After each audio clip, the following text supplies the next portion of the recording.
About ready?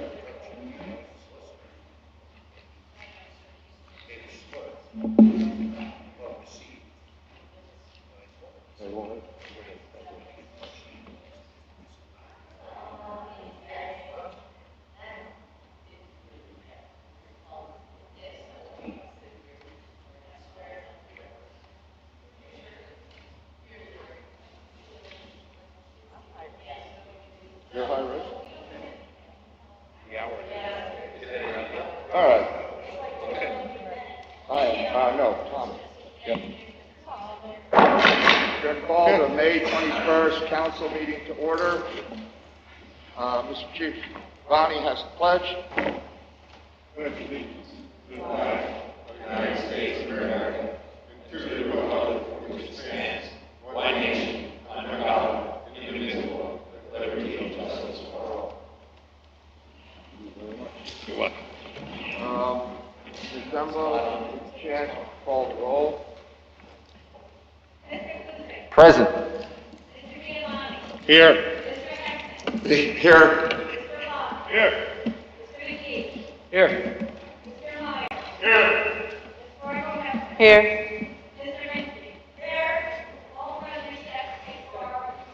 Okay, thank you. Do we have a motion to approve the minutes of the 7th? So moved. Motion.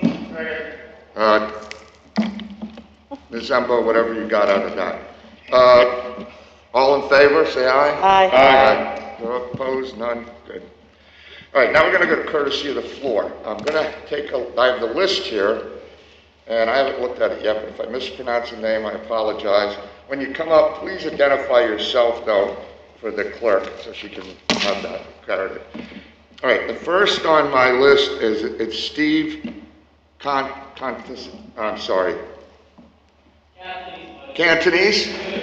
Cantonese, Steve Cantonese. Come on up. You have to If you would say it just again anyway. repeat your name for... Right here, is this good? Yeah, no, that's fine. I'm socially distanced, so I'll take my mask off for a minute because it falls anyways. This microphone? You don't even have to get too close to it. Great. We can hear you well. So, hi, my name is Steve Catanese. That's spelled Catanese. I'm here today in my capacity as the president of SEIU Local 668. We're the Pennsylvania Social Services Union. We represent public service workers in every county across Pennsylvania, including service workers here in Northampton County. Workers in children and youth services, aging, mental health, drug and alcohol counseling.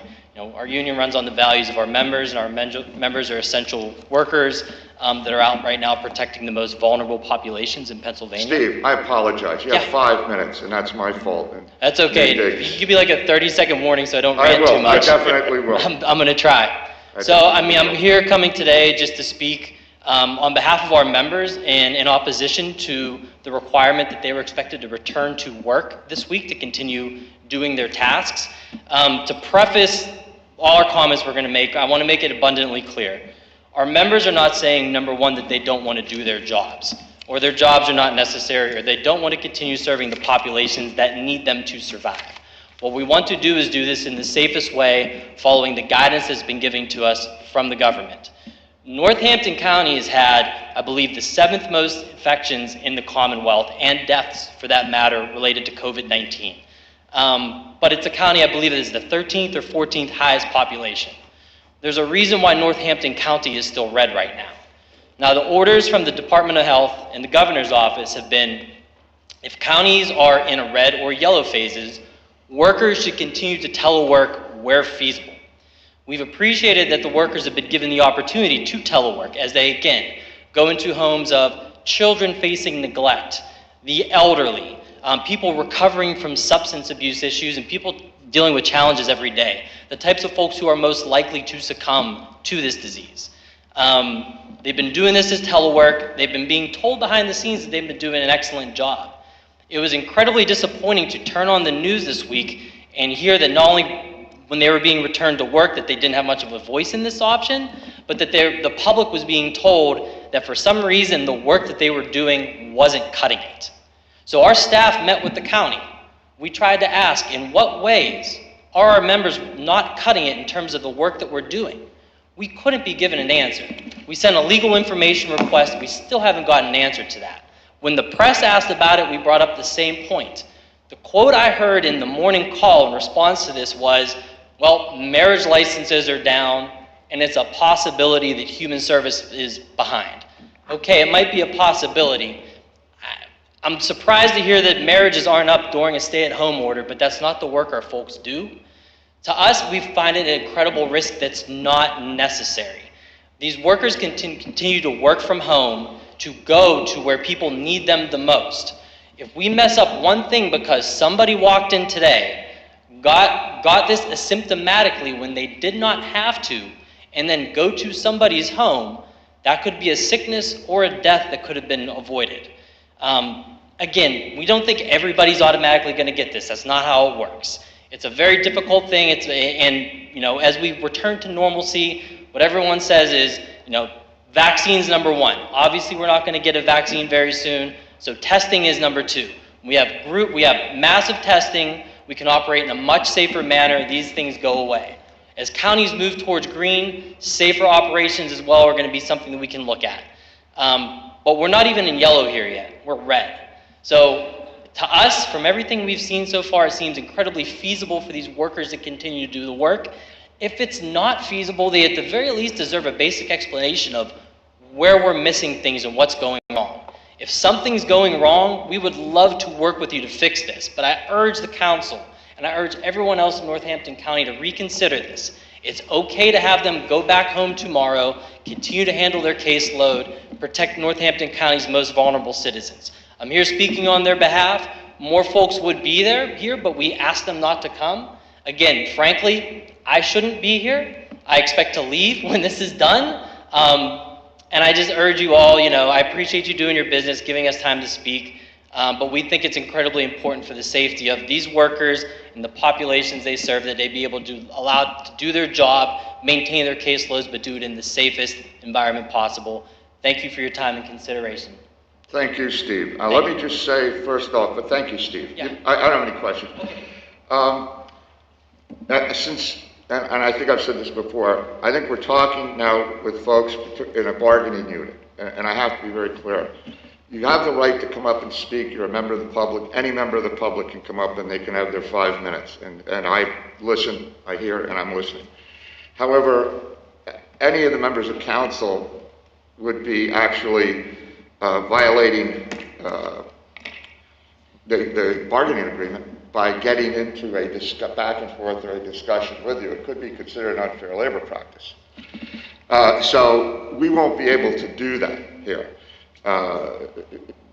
So I just wanted you to be clear on that up front, because if you were to ask, well, what will you do? What we can do is we can listen, and we have discussions ourselves with the executive and that. But I just shut myself off. Probably a good idea. But the thing is, I just want to put that up front. So when you come up and you finish talking, I say thank you, or if you ask something, if it's a situation with working, we're really not in a position where we can discuss that with you. So I just wanted that to be very clear. But certainly, that doesn't preclude you from coming up. All right, the next person I have is Kizzy Johnson. And Kizzy, if you would repeat your name when you come up and speak for the clerk, and then you have 5 minutes.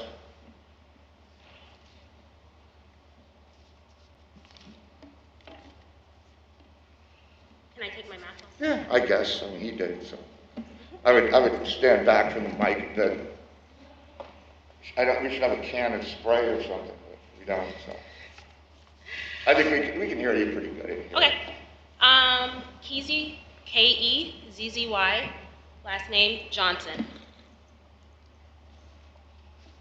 Okay. Yeah, go right ahead. Start. My name is Kizzy Johnson.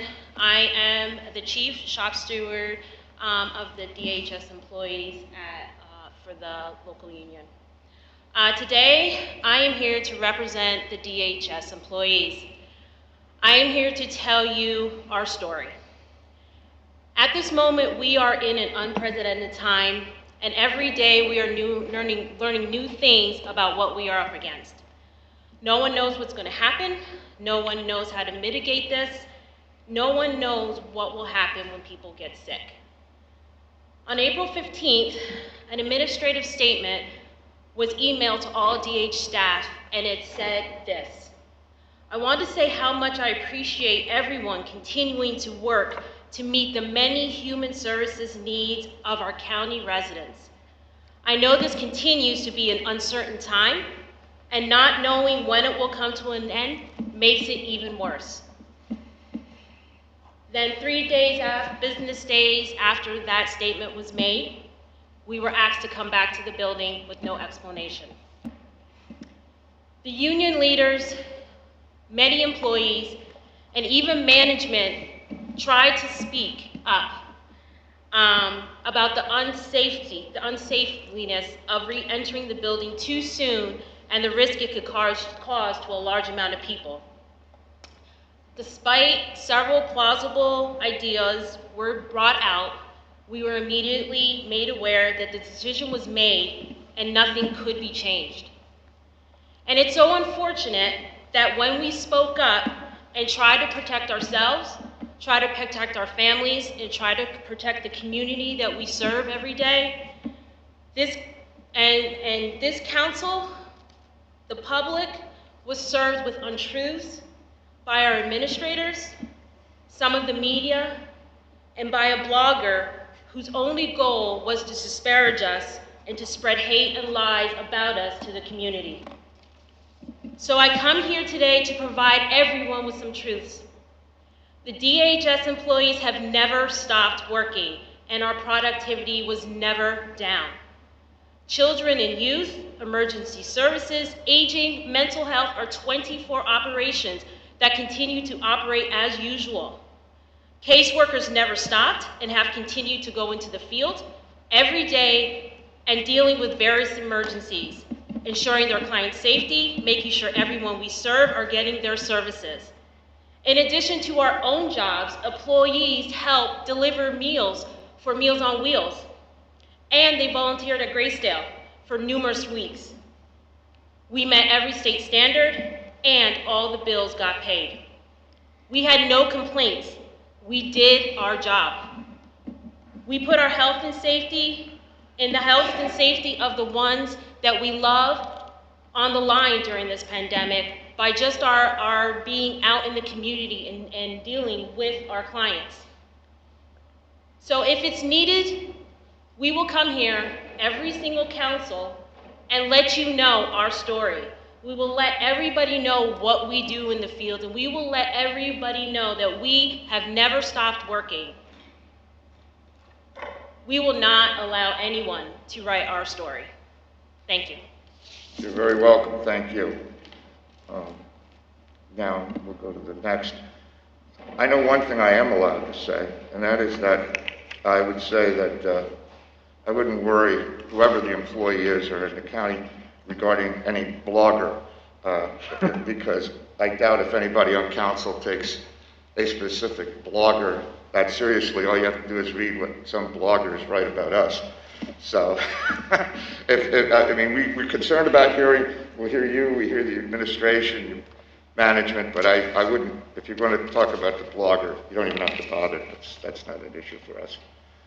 All right, next I have, and I believe this one I can get right, I have Diana Rapp. Please tell me I got that right. You did, Thank you. There's hope for me. which is unusual. My husband is a resident at Graysdale under St. Luke's Hospice Care. He is on Tower 3. Yes, he has Alzheimer's, but he was not sent to Graysdale because of the Alzheimer's. He had a terrific neurologist who reminded us it was about him. He will do fine as I continue routine consistency, one chore at a time, limit changes, ensure his safety, and be his voice.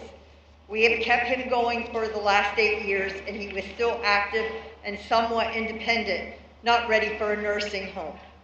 What I am upset about is the ignorant people that have no clue or consideration for a dementia person.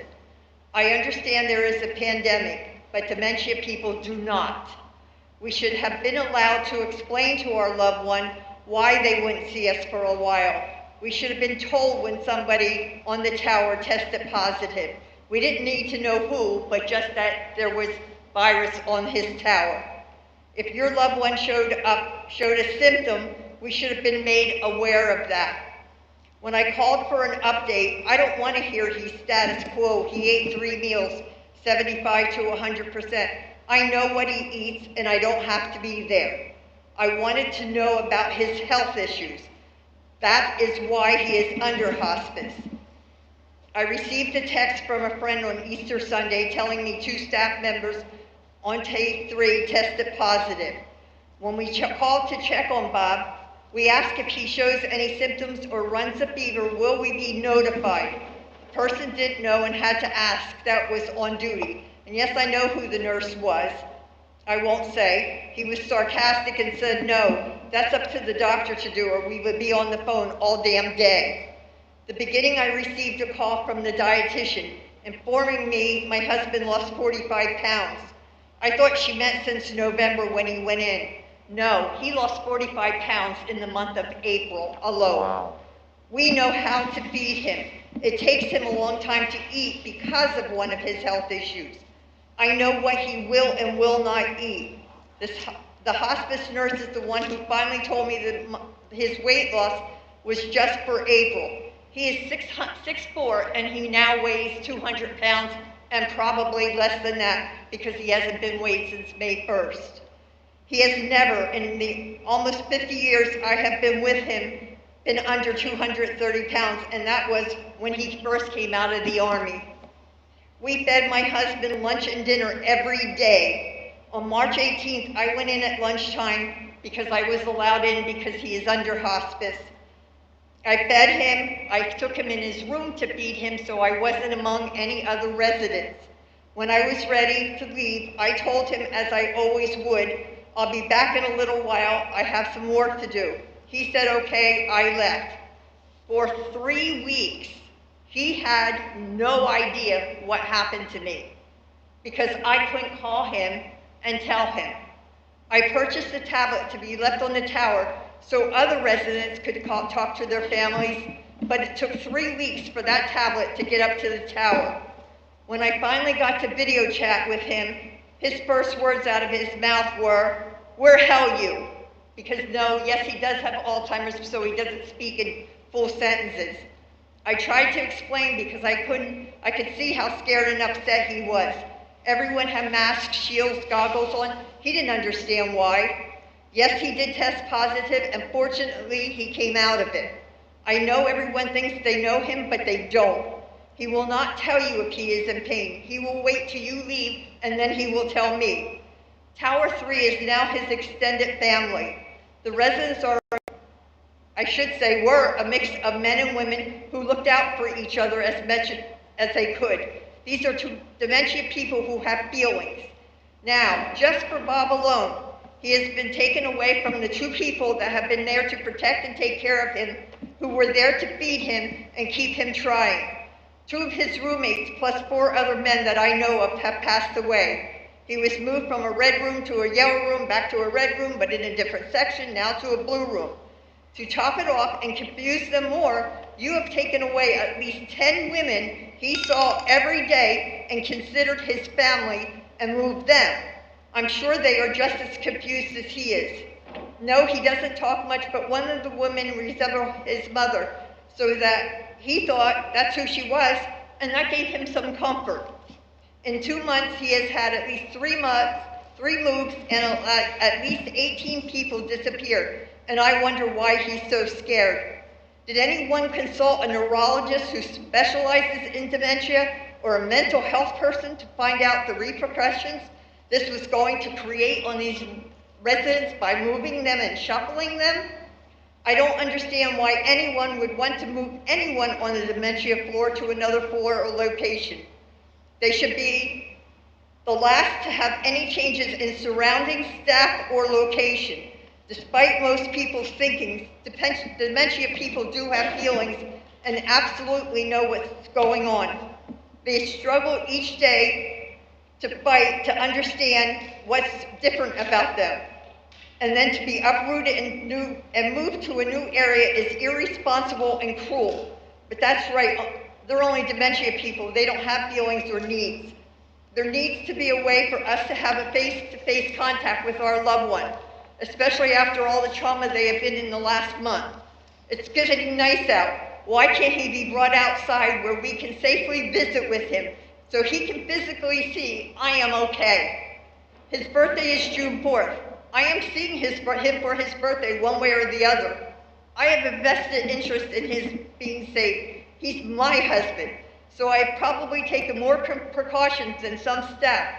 Because of his health circumstances and my conversation with Dr. Riley, the specialist who recommended hospice, I don't know if he's going to have another birthday. I don't even know if we'll have another anniversary. We spent our 44th anniversary last week on a video chat. He doesn't talk much, but he tries and he listens. I can soothe him by just rubbing his hands. I see how scared he is. That's extremely hard on me, so I can imagine what it's doing to him and the other residents. How would you feel if this was one of your family members? Most of Tower 3 staff is amazing. It's the administration and the higher ups that need to be educated in dementia. I am grateful to Ms. Stewart King for finally allowing me to bring up his vitamin water and yogurt that was ordered by his doctor prior to his mission to Graysdale. This is my husband's life, not a business that can be closed down. He needs to know I'm here. He needs to physically see me, not try to reach for me through a tablet. He can't afford to lose any more weight, and I'm not ready to let him go. Thank you. Thank you, Mrs. Rapp. And let me just say, I'm going to ask Ms. Margot Hefner, the chairman of our Human Services Committee, to have a discussion with Ms. Wanda Lowski. She's the Human Services Director, and maybe, I don't know, I mean, your statement was very heartfelt, and I heard you very clearly. I don't have anything I can say at the moment, but we'll certainly do what we can possibly do to try and alleviate your concerns. Thank you. Next on my list is Bob Ben. Oh, I'm sorry. Oh, you don't need to talk. Okay, all right, that's fine, no problem. All right, that is all I have on the list. Is there anyone else? Please come up and could you state your name? And then you have 5 minutes. My name is Jackie Kroll. I'm a previous teacher in the Easton School District, and I've timed myself 4 times to make sure I'm under 5 minutes. Okay. Good evening, and thank you for taking the time to serve our county and community and allowing our family to speak on our mother's behalf. You see, our mother cannot advocate for herself. However, allow me to give a brief synopsis of her 85 years as a Northampton County resident. Her name is Joanne Brasso Ciccarelli. She was ranked 3rd academically in her graduating class of 1952 at Easton Area High School. She was a St. Anthony's Church organist for over 40 years. She was a secretary for Cressler, Wolf & Miller, as well as the Easton Area School District. She was also a business owner, along with my father, Louis Ciccarelli. She has a wicked sense of humor and still doesn't need sheet music in order to play the piano and the keyboard on the 3rd floor at Graysdale. She is my hero. Our mom's slow descent into dementia accelerated last August when she broke her ankle and several vertebrae. While these physical injuries can heal for many, the consequences for those with dementia are often devastating, which is true for our mom. After much discussion and pain, our family decided to move her to Graysdale since my 85-year-old father was able to provide for her adequate care at home. It was a heart-wrenching decision. As some of you may know, it is very emotional when you realize that your loved one must be placed in elder care. It can cause a lot of guilt in those who must make this decision. In December of 2019, our mom entered Graysdale's Tower 3 dementia unit. This was extremely difficult for us, but little by little, as we were able to know the T3 caregivers, we built and settled into a true family of trust. Staff members, Ange, Doug, John, Pirate Ryan, a custodian who my 3-year-old grandson adores, Dago, Jim, Serena. I could go on and on. They were phenomenal with our mom. My mom's friends and fellow residents, Joe, he used to walk the halls all the time, Bob, Pastor Jim, one of the residents loved Tic Tacs, Trudy, and 7 more have left this floor. They all have died in the past month. 11 empty chairs on the 3rd floor family. Our mom had settled into life with these loving family members with whom she has grown content. On Tuesday, May 12th, I received a call telling me that our mom was moving to the 9th floor. I was shocked and asked, "Is this a permanent move?" And I was told that it was. My second question asked was, "When would this occur?" And I was told, later in the week. When I asked what day, I was told they weren't sure. I immediately called the 3rd floor at Graysdale and was told by a weeping staff member that other Graysdale employees were wheeling my mother up as we spoke. I was stunned, as were they. Our mom and other female residents have not seen their families since March 10th. That's my birthday. When I saw my mom, because she always plays Happy Birthday, and they provide her with a keyboard, and she played Happy Birthday for me that day. That was the day before the quarantine began. Imagine not seeing your husband, daughters, grandchildren for 8 weeks, and your only comfort was her Tower 3 family, and then to lose that as well. I was a teacher in the Easton Area School District for 30 years.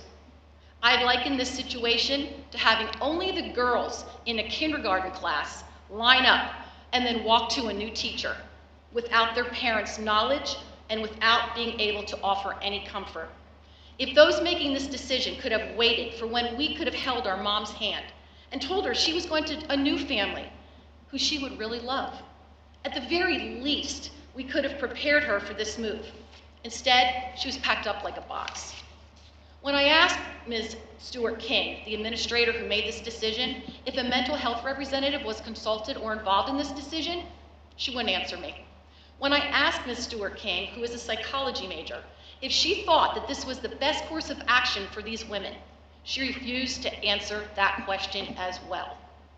Ms. Stewart King did call me the following day to say that she had told her staff to make the calls to the families involved 2 weeks earlier.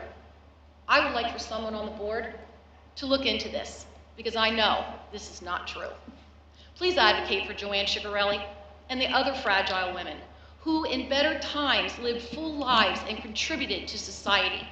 Please advocate for them, because they are our most vulnerable citizens. And because they cannot speak for themselves, please explain to Ms. Stewart King that despite what these women may look like now, they are loved. They have paid their dues in life. They deserved all the preserving of their dignity. They matter. Graysdale has been understaffed due to cost-saving measures. I'm almost finished. Go ahead. Just finish Before your the statement. virus struck and it was caught up to them, the staff and residents are experiencing the results of the administration's decisions.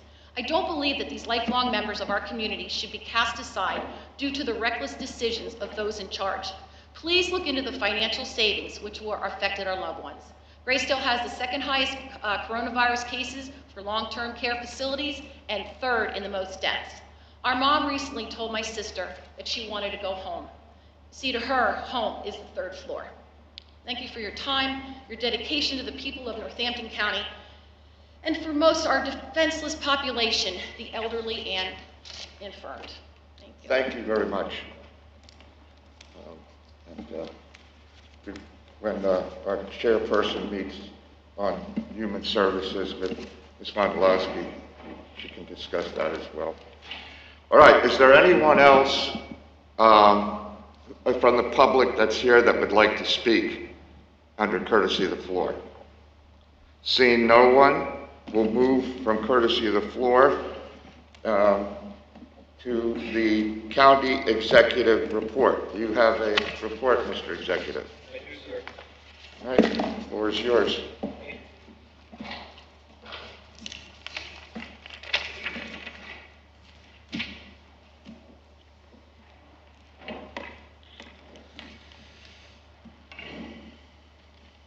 As you no doubt are now aware, our tremendous workforce countywide has returned to work full-time as of May 18th.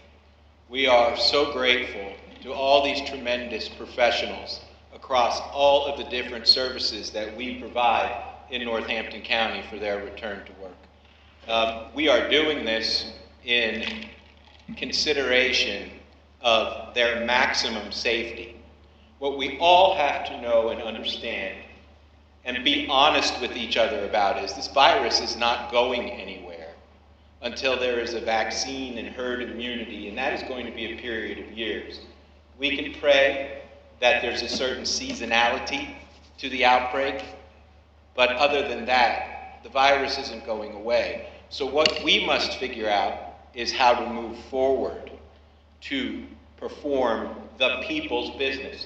Because as you see, we are public servants. And in that notion of public service is also sacrifice. And we greatly appreciate the service and the sacrifice of all of our employees, irrespective of what services they provide throughout the county. The folks here in the courthouse came back to work Monday as well. And as you know, but may not be well known in the broader public, we are doing everything we can to minimize the risk of our employees contracting COVID-19. Notice I say minimize the risk, because anyone who tells you that there is no risk is not being honest with you. There is some risk that some of our employees may encounter people in their work, whether it's at the desk of the prothonotary office when they're doing a passport for someone, or in the orphans court office where someone is coming to get their marriage license. There is some risk in that. But in Northampton County, we're a very progressive county. And what people may not know is I spent most of my adult life in both my vocation as an attorney who represented people who were exposed to asbestos by corporations who disregarded their safety at work. I spent my adult career in taking on these corporations and making sure that these corporations were brought to justice precisely for putting worker safety in jeopardy. So anyone who says that Lamont McClure doesn't consider worker safety is mistaken. And when I sat where you sit, counsel, I also, in my avocation, when I was in council, also fought for worker safety in Northampton County and beyond. That being said, we are moving forward with our plan to keep folks' risk minimized. And how are we doing that? Well, as you know, you cannot come into this building unless you are wearing a mask. And what we know about that is your mask protects me and my mask protects you. This is a very progressive policy that we've put in place. And everybody's got to wear them. You're in a common area, or if you're providing service to another person, you need to have your mask on in Northampton County. We are also temperature screening everyone who comes into this building. This is also a very progressive move that we are making with the maximum attention to trying to minimize the risk to our workforce. But counsel,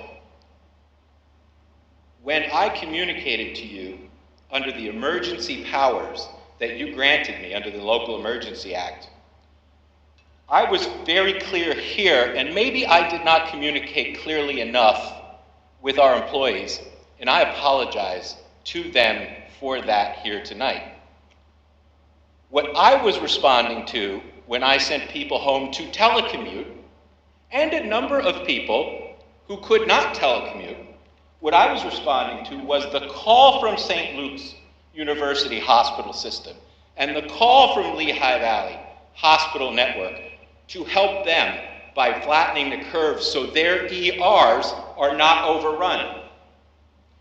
I did this understanding that I wanted to keep the continuity of your operations running at as near 100% as I could.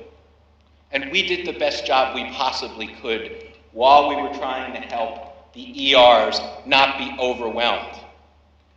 But Pennsylvania's peak period of infections was supposed to be between April 9th and April 15th. Remember, we came back full-time on May 18th. The equities, the balance of equities between the service that we as public servants must provide and us helping St. Luke's and Lehigh Valley with their ERs and the overcrowding that they were so feared that they would experience, those equities have now become balanced toward we must serve the public. And the reason we're back here now, practicing our safety protocols with our intense cleaning, I mean, you can't go around here without finding somebody that's disinfecting a doorknob. And we are very mindful of that. In advance of us bringing the public back to the courthouse and our other buildings, which is probably going to occur sometime in June. And when we do that, because we're such a progressive county who is so concerned about worker safety, citizens will not be permitted into this building unless they are wearing a mask. They will not be permitted to come here irrespective of their business unless they agree to have their temperature screened. That's how seriously we are about our worker safety and about public safety. Virus isn't going anywhere, but we have work to do. Graysdale. I am not an elected official who bashes the media. You will never hear me talk about fake news or criticize the necessity to be covered by the media. As a matter of fact, if you've had conversations with me about the media, you know what my personal opinion is. It's a shame we're not covered more. It's a shame the current status of our media is what it is. I think we need more scrutiny, not less. I think the press is very important.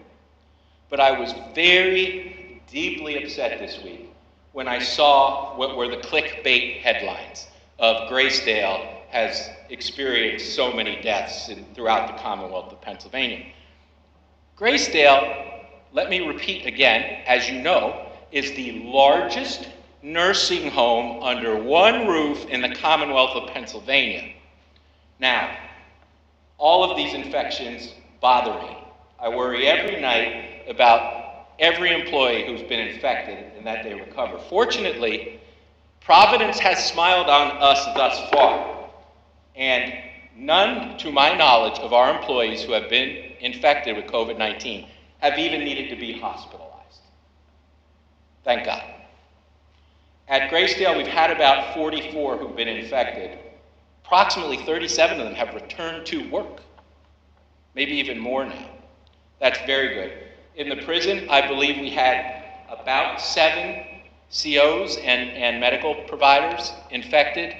All have recovered and returned to work. We've been very fortunate in that way. At Graysdale, though, we feel the pain of those 44 people who have passed away. You know, to the people who work at Graysdale, whether they be LPNs, whether they be in housekeeping, whether they be RNs or administrators, those people are family to the people who work at Graysdale. And they feel all of those deaths poignantly. So when we're talking about statistics and numbers, please understand that those deaths have great meaning to us, and we carry them around with us. I carry them around with us, with myself. But I wanted to get back to those very unfortunate headlines about those 44 deaths at Graysdale. They were completely misleading with respect to the experience of the virus at Graysdale. When you get into the numbers, now remember, 700 people are employed at Graysdale by you. And when the pandemic started, there were 610 approximately residents at Graysdale when it got into the building. So you're talking about large numbers. And as heartbreaking as it is for anyone to be infected and or pass away to me and us, the fact of the matter is, in a population that large, you're going to see that. And none of the media stories covered that. None of them delved into what is Graysdale's true experience. So I did, counsel, and I shared that information with you. And when you compare the Graysdale experience with respect to deaths and the number of licensed beds we have with all the other facilities who've actually reported data in the Commonwealth of Pennsylvania, we're at 6%, and about the bottom third of deaths in the Commonwealth. But let's say you don't think number of beds is a fair metric. Let's say you think that the census number at the time the first diagnoses occurred, that's 7%. We're still doing moderately well. We're in the middle of the pack of nursing homes that have had this experience. We're not in any way at the top. And why am I standing here in front of you so passionately defending Graysdale? Because I know how hard they've worked. I know about the heroes that you heard these ladies describe tonight. Those people who showed up shift after shift, stayed for doubles, worked on the weekends, who care for their loved ones. They have the right to have me stand here and say they should not be held in that light. They should not be held because it's a false light. Even if you take your death rate as a percentage derived by the division of the number of deaths by the number of infections, Graysdale is still just in the middle of the pack, not only in the Lehigh Valley in terms of the deaths they've experienced, but throughout the Commonwealth. Graysdale is one of the safer places to be for someone who can't go anywhere else other than a nursing home. And remember, when folks come to us at Graysdale, they are often the sickest of the sick. Often no one else will take them. And it's up to us to try and protect them. And I can tell you the folks at Graysdale have done that. And I will continue to share statistics with you that demonstrate that the Graysdale experience is not what has been portrayed in the media. Of course, we're going to have larger numbers. We have a larger population. So thank you very much for allowing me to do that, and I'll answer any questions you have. Council, you have been tremendously forward-looking in your fight against COVID-19 for the population at large. When you fund a test site in collaboration with Easton Hospital, you are helping make our community safer. You're actually getting us closer to opening up. And when we do open up, if we can keep this test site going, which we're going to be able to keep going until June 5th, our collaboration with Easton Hospital now extends to June 5th, you're going to see several things. First of all, the people who are infected there will quarantine, and they won't infect anybody else out in the public. That will help us globally bring our overall numbers down. Northampton County, in collaboration with Easton Hospital, is doing that. I don't know of any other county who has yet to do that. This is very progressive and forward-looking. And as you recall, we took $150,000 of the CARES Act money to start. And we're working with Easton to keep that going beyond June 5th. Some other things you're doing, you are actually bringing the positive rate down by having this collaboration with Easton Hospital. So last week, our positives, according to the Department of Health, were about 25%. Today, they're at 20%. And that is because Northampton County, in collaboration with Easton Hospital, has increased our testing capability, which gives the Department of Health an opportunity to have a larger look at what we're doing. And the World Health Organization says you're making progress when you get under 10% of new infections. So we've got work to do, but we're getting there. And, you know, I am not one who is ever going to say this is a problem of nursing homes or long-term care facilities specifically. Because although it is a problem in the congregate care setting, for sure, the data really does demonstrate that. It is fraught with peril to say it is only a problem in long-term care facilities. I can tell you, I've looked at the ages of everyone who has passed away in Northampton County from COVID-19. And while those average ages are 8, well, the average age is 80. So that's a fundamental fact, right? It's true. There are people who were 55. There are people who were 34. There are people who were 62. There are younger people in those numbers. So even though 70% of your folks were 80-ish, there were 30% who were younger. And we should never fall into the trap of concluding that it was all long-term care. So if the testing in long-term care facilities for the people who live there and for the people who serve them is aggressive, and it is.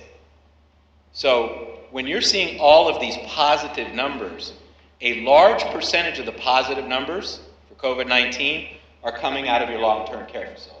It just makes sense. And we're probably going to see a little spike in that because there's going to be more testing in long-term care facilities. That's a fact. So we probably will see, in fact, even more infections. But take our site, where you don't need a doctor's prescription and all you need is one symptom of COVID-19. To date, our collaboration has performed 792 coronavirus tests. We have performed 792 coronavirus tests. There have been 54 positive tests. That is a positive test rate of 7%. So outside of a long-term care facility, in a pretty big sample now, 792, we'll probably be over 1,000 soon. That's a pretty big sample, and your positive rates are about 7%. And according to the World Health Organization, that would really mean that we were moving in the right direction.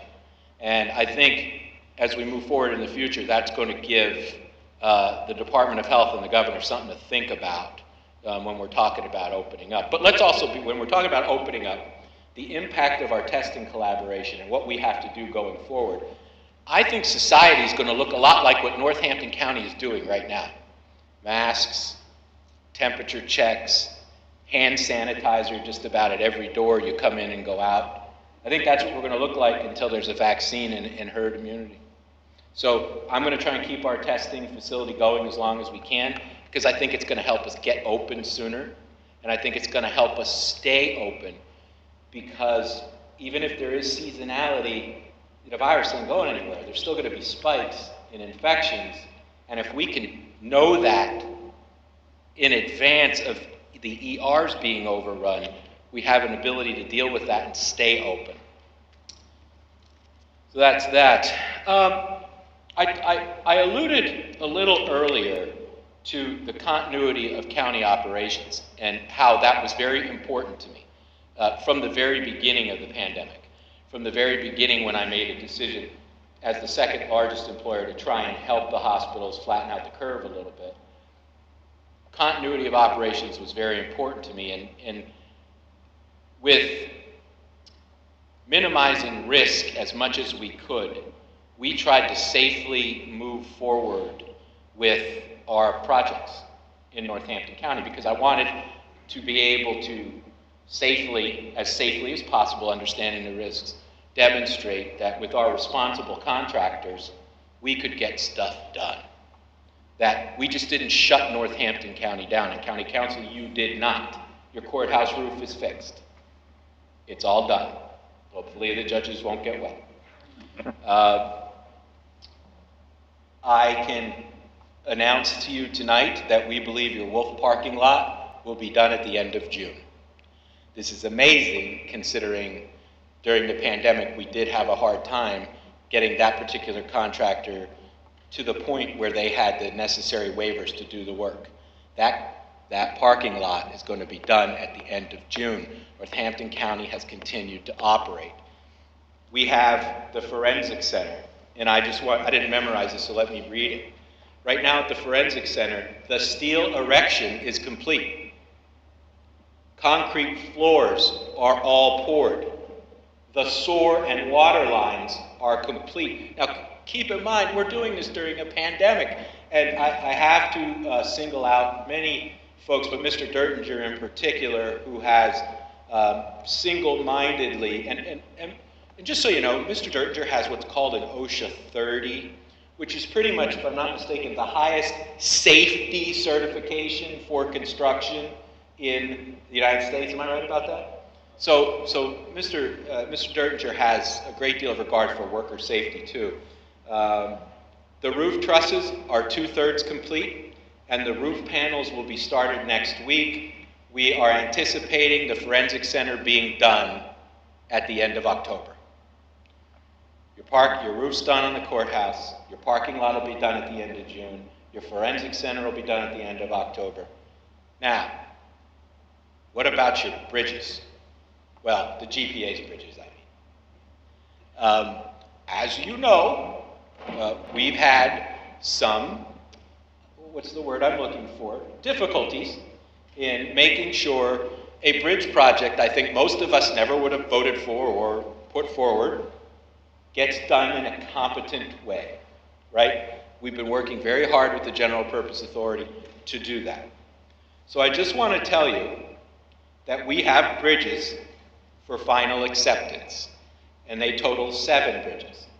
And they are Bridge 157, Bridge 202, Bridge 205, Bridge 227, Bridge 189, Bridge 191, and Bridge 66.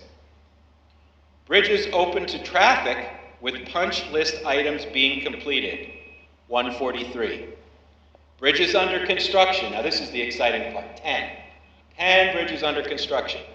54, 63, 76, 119, 138, 184, 188, 207, 215, and 224. Council, that's 18 bridges. We're catching up, right? We're catching up. And that's a credit to the GPA. Frankly, it's a credit to the contractor, Krieger. It's credit to you who understood very quickly what you needed to do to take a project that was off the rails or off the bridge and getting it back on.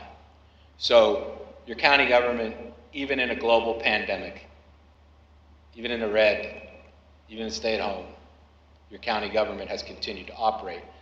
And that is in part because Governor Wolf always did not purposefully include county governments in any of his orders. None of them ever applied to us.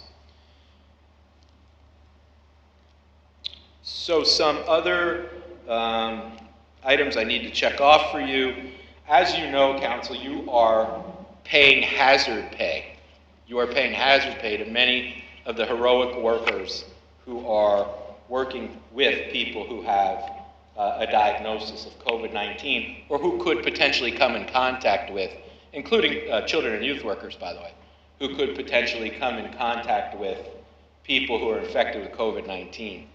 And thus far, you have paid $867,139.93 to those heroic folks who show up for their shifts day after day, week after week, and do the right thing by the people they serve.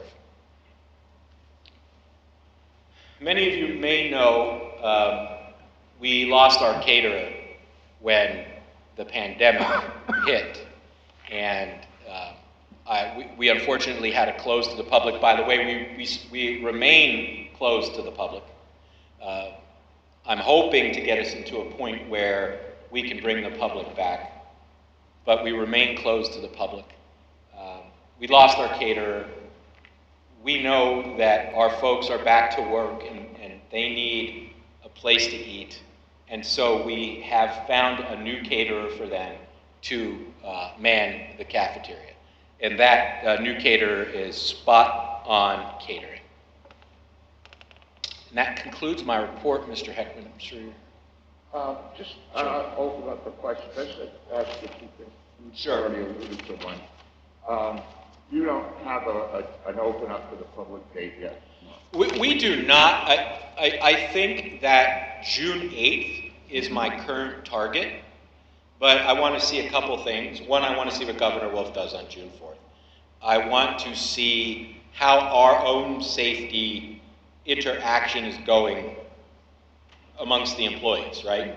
So I want to, before I let the public back in, I want to have everybody used to wearing their masks. As you know, it's very difficult to get used to this. So we're doing a bit of that. We're getting everybody accustomed to the temperature screening to make sure that we can minimize risk as much as possible.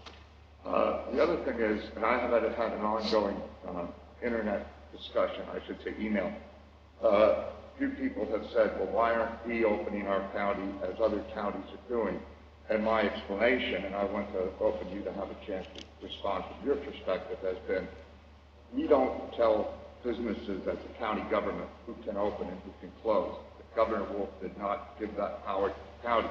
I understand some counties sent letters, did things, but that is not a county function. And I know people aren't necessarily happy when I get into what we do or don't do at the county level. Would you care to respond to that? Well, first of all, I feel the pain of all of those small business owners who aren't open. I want them to get open as soon as possible. I feel the pain of all those folks who are unemployed. I want them to get back to work as soon as possible. But we the county government has absolutely no authority to tell a business to close or open. Zero authority, none, nada. That's the answer. And we don't even have any authority to regulate a citizen's activity. I can't tell a citizen to stay home or not to. You can't either. It's just not part of the purview. Unfortunately, some of our county government brethren, who you might run into at CCAP, decided to use their bully, I'll be generous, decided to use their bully pulpit in a way that led people to believe that we actually had this authority, which we do not have. Right, and I wanted to just, I thought what you said is great, and I've been saying that to people, to myself, but I think as a public meeting, it's important that we get the message out. Well, we can write letters, you've been on council, do all kinds of things, but one thing we can't do is decide who can open and who can close, and I agree with you. It's very painful out there. I have a close personal situation where somebody just got their check from unemployment, and there's no excuse for that. I hold the state government and the federal government blamed for a lot of this. There's science and then there's competency, and you can have both, and unfortunately I think few people drop the ball. I agree with your sentiment. I know if you're going to close things down, you've got to understand there are people out there that are going to be hurting. Yep. And that's... they dropped the ball, for sure. Now, one last thing for me, and then I'll be opening. You had talked about testing, and I guess the question I wanted to ask you is, and I understand supply chain, we're still dealing with that, enough swabs, this, that, the other. But given the supply chain issues, do we have a hopeful plan or an idea of a plan for Graysdale to a point where we might be able to do antigen testing and COVID-19 testing on both all staff and all residents? Okay, so great question. With respect to antibody testing, the ER doctor who's in charge of our, just parenthetically, who's running our collaboration at Easton Hospital, said to me that the antibody testing doesn't really tell us much other than you've been exposed to COVID-19. For example, he said to me, how do I know that you have enough antibodies to keep you from being reinfected? His point was for policymakers such as ourselves, that antibody testing, by the way, which is very controversial, there are a number of antibody tests that apparently are borderline fraudulent. But the fact of the matter is, we are looking into antibody testing for Graysdale. We want to try and find, at a minimum, we think it might give people peace of mind. But we're looking into that. We're looking into one that is considered to be effective, or is at least FDA approved, right? And we want to see how much that's going to cost. With respect to just COVID, did I hear you about COVID-19 testing in general? Ongoing testing, because, I mean, as you said, and I agree, the majority of what we're seeing is at nursing homes, and we do have the largest. So the Department of Health, will tell you that they can't cash that check they wrote. They do not have enough tests to test everyone who resides in a nursing home. They don't. So they're looking toward homes like Graysdale to create pilot projects, if you will, with respect to testing, to see if there are ways, owing to the shortage of tests, we can try and get ahead of it in the nursing home.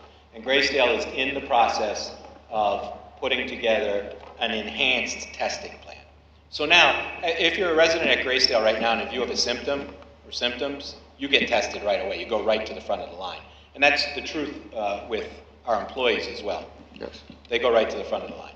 So there is that. So anyone who has a symptom and needs to get tested can get tested currently. But what they're trying to come up with is a plan to isolate the tower and say, okay, let's test these folks, see what's going on in that tower, see what we can learn from that, share it with the DOH, and try and go forward from there. And hopefully testing capacity will improve over time. As you know, the problem is there's a reagent supply chain problem. There's very few companies in the world that make this stuff. The reagent which isolates the RNA of the virus in order to be able to diagnose it. And until that happens, not everybody will be able to get tested. And that's no one's fault locally. No, I mean, I agree with most, what you were saying before. I mean, I do believe we're probably in this to one degree or another until a vaccine is brought about. And in the meantime, we're going to be, at least we know more now, just like with what we do, as we will move forward. I don't have any other questions. Now, I know, as if council members do, just remember, though, what I said. If you have a question regarding employees or what's going on, he'll tell you whether or not how far you can tread, because we are talking about a bargaining unit and there are some limitations. I also want to make it clear, Mr. Spadoni had to leave because he has a family commitment, and he had spoken to me about that, so that's why he had to get up and leave. So with that, thank you from me for your report and what I said, but does anyone on council, Mr. McGee, and I'll make sure I get to anyone who has a question. Mr. McClure, the testing, do you have any idea how long it takes to turn a test around at the Easton combined? Sure we have They're 2 or 3 days. 2 or 3 days. Yep. And then the only other question I had, the bridges, I know we're behind. Where should we have been right now? What I reported tonight, we should have been a year ago. Should have been a year ago. Yes. Is that right? Yeah. Should have been a year ago. So they're a year behind.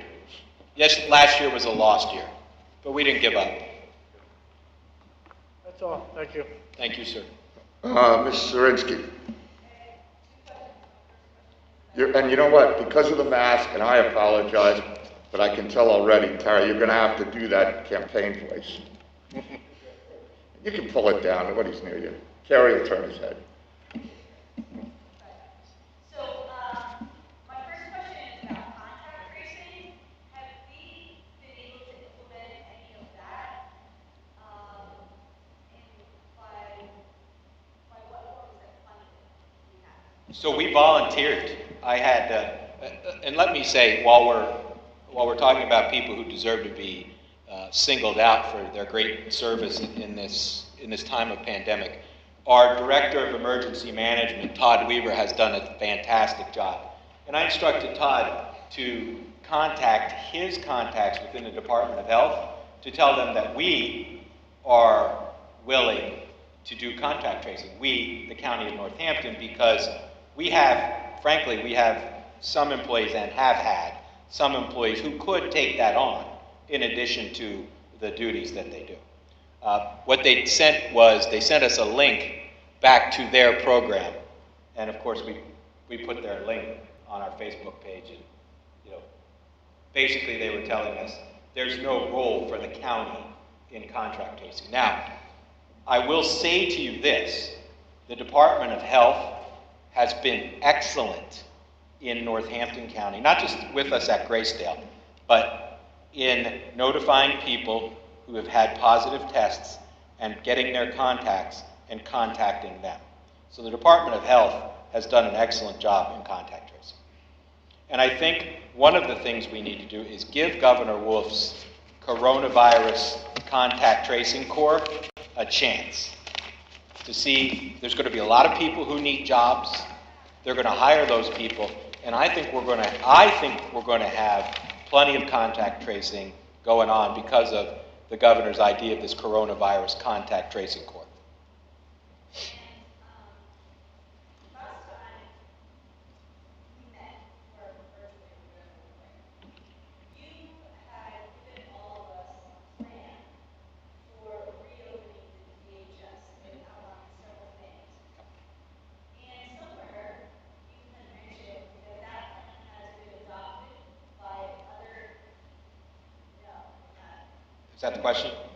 Yeah, no, what I said was that plan was shared with the statewide Association of Human Services Directors by their president.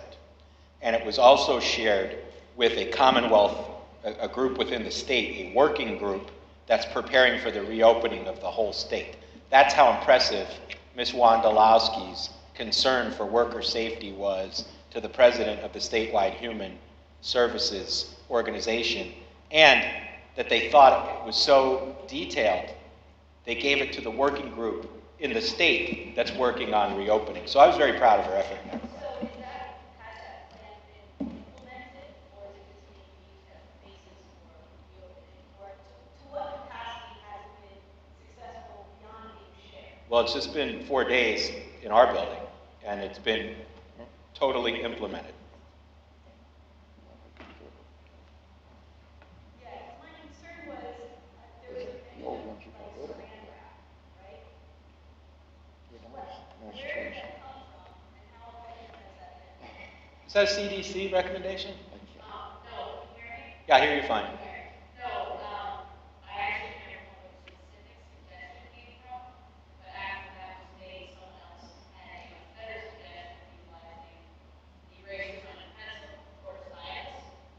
So some of the copiers still have the crescent seal, and the idea was just as you Can you hear okay? you would protect the copy machine. Can Billy hear?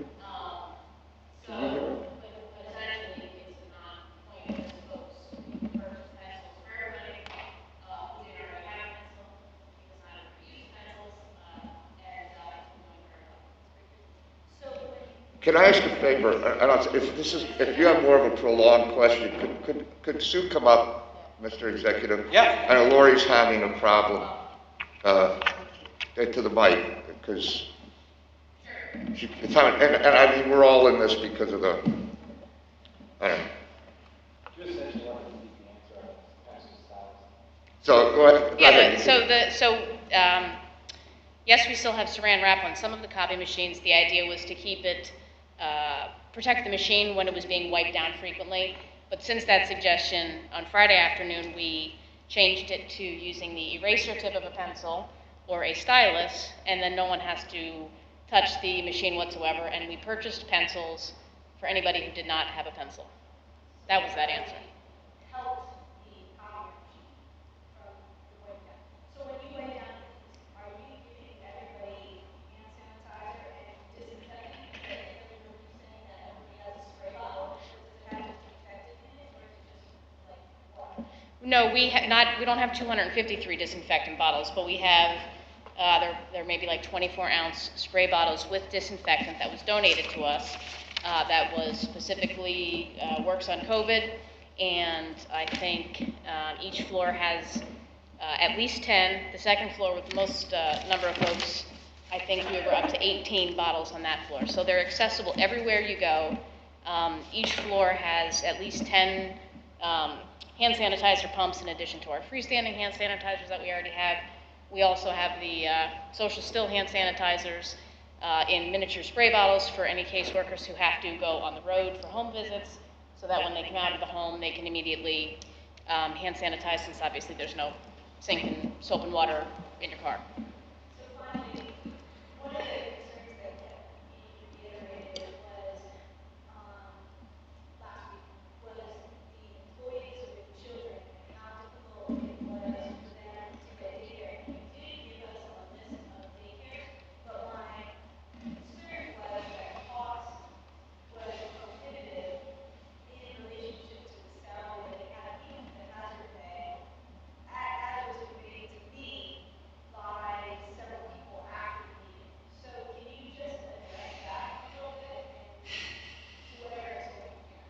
I think that implicates a grievance that was filed. I think that implicates collective bargaining. I think that implicates personnel issues with respect to specific employees, and I would say that that's not an appropriate question for us to answer at this time in public. Okay. So, that, Well, as I We have an said, executive session and we'll talk to you. but even if we have an Tara, even if we have an executive session, it can't just be general, as the executive knows. We have to go in, and the solicitor's not here, but he would say we have to have a specific reason we're going in. For example, he has I guess you could say it's a specific grievance, but I mean, usually it has to do with somebody being let go. We have a county solicitor here. So yes, I would say if you want to go too much into the weeds, we definitely need to go into an executive session and then take it from there. I am satisfied just to convey that as a concern that has been made to me and bring it to your attention and allow you to handle it. Thank you. All right. Any other? Oh, I'm sorry. Ladies first. I'm an old man. I was really happy to hear about progress on all the construction work. I think that's fabulous. I don't have, you know how I feel about a bridge. So I never thought I'd need to know more about bridges in my whole life in my job, but it is a joy that we're moving forward. Oh, I could turn my mic on. How great would that be? Hello. Sorry.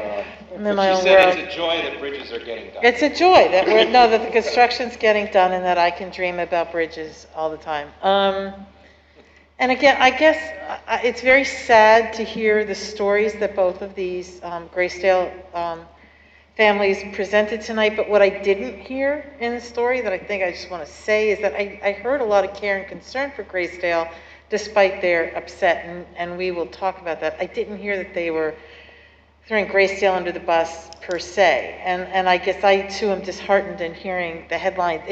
If we don't see Graysdale wrong, bad, or awful in a headline, we'll never see a Graysdale headline. But I guess I am concerned about how people were transferred and what decisions were made, and we could talk about that. My question to you is, were the adult service workers, and I think I know the answer, and the child care workers, the caseworkers, were they doing face-to-face live home visits through the duration, or was that on pause, and was there some virtuality of that in the beginning as well? So folks in aging and children and youth, there are certain criteria that the state has set that they still have to go out for visits for face-to-face contact in the home. So for adult protective services, it's sexual abuse and I think severe physical abuse allegations. And for children and youth, it's every high-risk case has to be seen in the home at least once a week, and all new CPS or GPS referrals require face-to-face contact. So the rest of the folks who would normally see their kiddos in the homes are doing that virtually via Skype or FaceTime instead, as directed by the state. What about reunification or supervised visitations? So that's been kind of the biggest obstacle, and we are left to the state and court's guidance, and at this point, the majority of visits are happening via Skype and FaceTime because of the number of possible people initially just trying to again, to flatten that curve. So I expect that hopefully in the near future that will start to shift. There were only emergency hearings were being done initially, which was just very unfortunate, but necessary.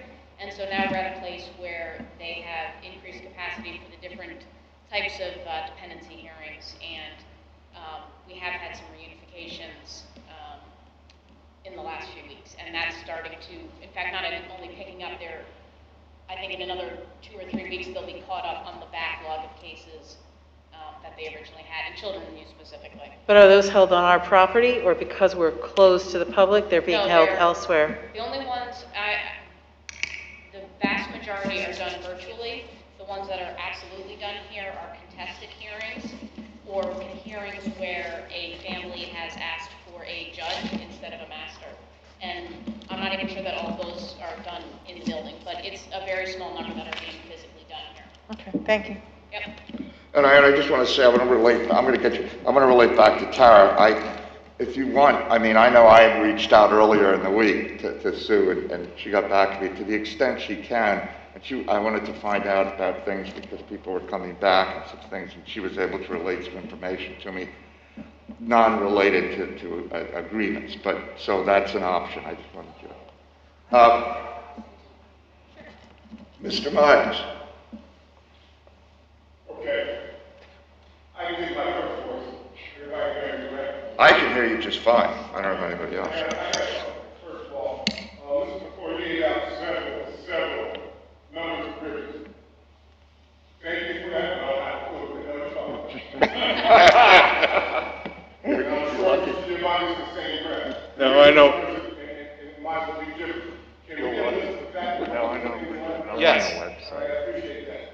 All right, now, since I got both of you over there, we can kill some birds with some smells of welfare. One thing that I gotta ask a question, and we've spoken earlier, can you clarify something for me? And I heard in this conversation, testing. Testing was not offered to people on that DHS. Can you explain to us why? Well, testing wasn't offered to any employee not showing symptoms anywhere in Northampton County. The reason for that is the CDC and the Pennsylvania Department of Health, because of the continued test kit shortage, that shortage caused by the shortage of reagent, does not recommend a COVID-19 test for anyone who's not showing symptoms. So we couldn't do it if we wanted to. However, I have arranged for our employees who have at least one CDC enumerated symptom to go to the Easton Hospital drive-through to get tested. And they don't even have to be a resident of Northampton County, unlike all of the other people who go there. Thank you. That takes care of that issue. I appreciate the forthright answer to that. Since we don't have to navigate that question on that handles a lot of problems that we're getting bombarded with questions and responses. And you know, I just want to reiterate the fact that a lot of our employees may not be living in the county, but there's a lot of them within that are voters. So we want to make sure they understand their feelings are being heard with this.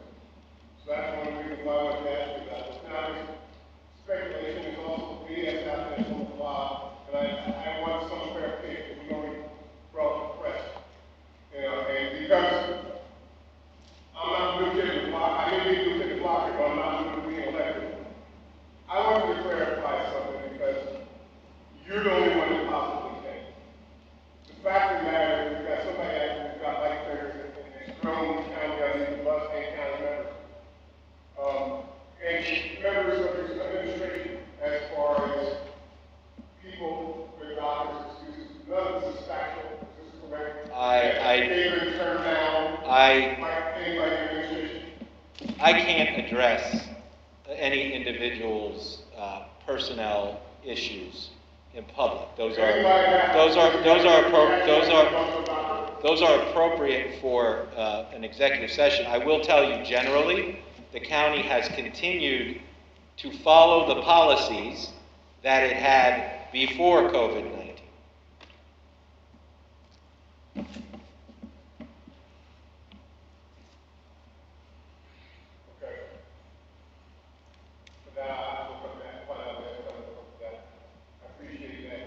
Mr. Myers, excuse me, are you aware or have you been made aware of specific cases where people have said to you, I was denied, or is this something that you had read?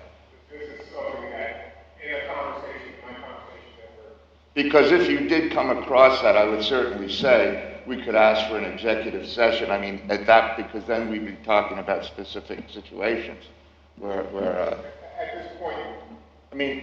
I can respect where he's coming from. All right. And no need to get into an executive session about something that's not a executive session and drag ourselves back.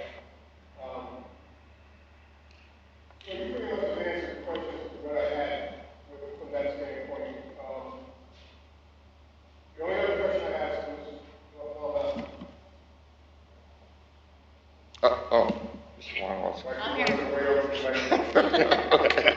the last,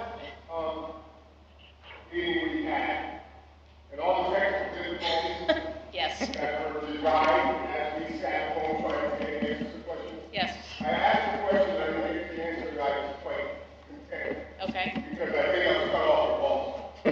So my question is this: if we have someone go out to a home visit, Uh-huh. and they are exposed in the home setting, how are we handling them coming back to our building? Is there some downtime to change, do whatever needs to be done before they come back?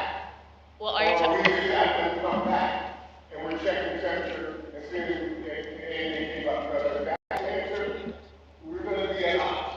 so, I'm not, let me see if I understand your question. If we have a caseworker go out to a home where we know someone is symptomatic or sick, or we find that out when we get there, That's correct. that person shouldn't even come back to the Human Services building. They should be in touch with their supervisor, and ultimately they would be directed to contact Teledoc if they have county insurance, or their PCP, and to follow those instructions.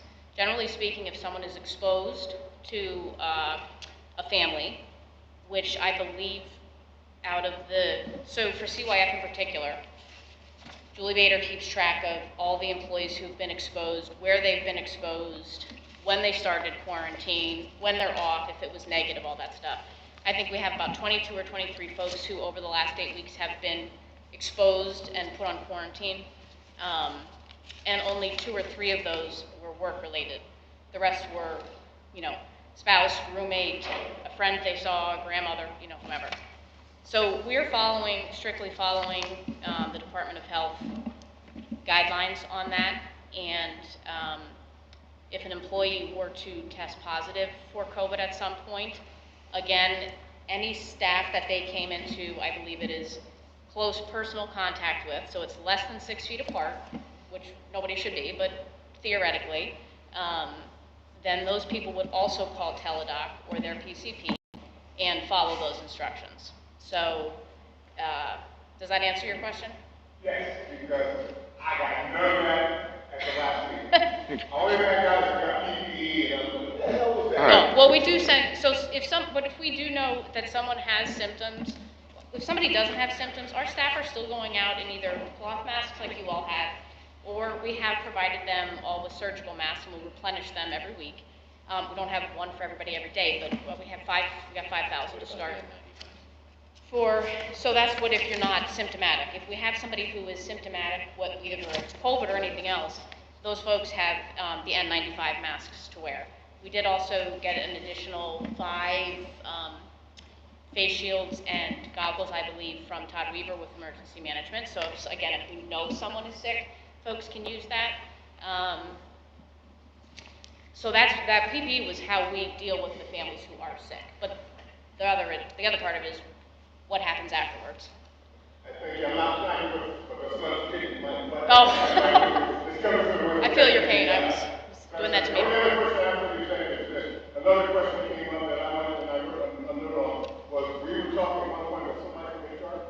What happens if the person gets exposed and they have what care time? What happens if they get exposed the second time? And the last thing we had to call up, we were cut off on that. I don't know if Carol, but I was cut off on that, man. Could you get back to me on that and answer some of those questions? Sure. Because the last thing we had was the thing.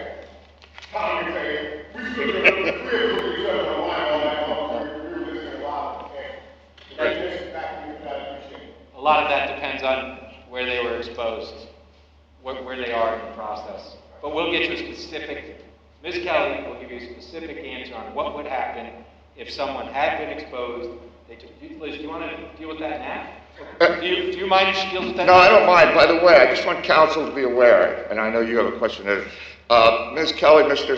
McClure, we did get the county's temporary emergency paid leave policy, and if you look through that, you can get it, if everyone got it, it will give you some answers, possibly, to your questions or concerns about doctors' excuses and the policy that the county follows. So that, I believe everybody got that? Mm-hmm. on their email. So look for this and read through it. And I would read through it, and then if you have questions coming out of it, certainly reach out to her. But Miss Kelly, come on up. Please come up, because somebody will say they can't hear you. Well. I happen to know, because I was in Mr. McClure's office immediately before this meeting and even before the Finance Committee, that Mr. Myers did get locked out of his county IT account because I don't know why you got locked out, but I know that you were locked out, and that's happened to all of us at one time or another. Usually it's because you've forgotten the new password you entered, and if you tried 3 different things and you were wrong, then they lock you out. So you probably didn't see the temporary emergency paid leave policy that I did send to Ms. Zembo. I think it was at your request, or it was at a member of council's request. Yeah, at the last meeting. But I could summarize for you. Under you said the CARES Act. The CARES Act is part of it, but yeah, the new legislation that came out under the Families First Coronavirus Response Act provides for 2 different types of leave. One is temporary emergency paid leave. That's a whole new kind of paid leave we never had before. Provides for 2 weeks of paid leave to employees who are eligible because they contract COVID-19, or because they have to care for someone with COVID-19, or because they have lost child care